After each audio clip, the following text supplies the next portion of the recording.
we were, as you mentioned, canceled, and people from all over the world, Europe and Mexico and Australia and Canada and India and Japan and Malaysia just started voicing their opinion, and banding together. And it was just such a cool thing to know that people of all races and all genders and all sexual orientation, and we have fans that go from 8 to 80. 8 seems a little young for our show, but to each their own.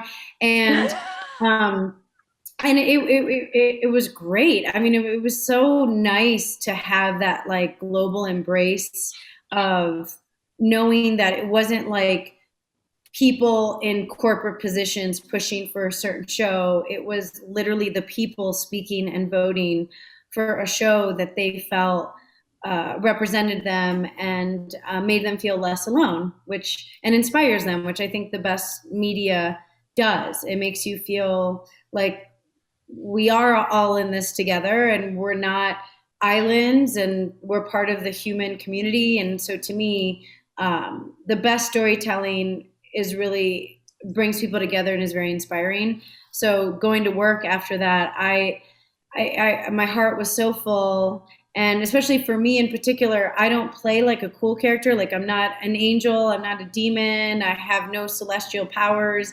I'm just a scientist, and I would go to these Comic Cons and girls would dress up and cosplay my character and have forensic gloves and have a forensic jacket and have a forensic bun. And I was so tickled because these girls weren't dressing up like Storm, or they weren't dressing up like, Squirrel, like they, Black Widow, they were dressing up like a scientist, which is something that they could become. Or the teachers say, hey, I show clips of Lucifer of you in the lab because you make science cool and you're a woman of color in STEM, which I think is so neat. So it's such a good feeling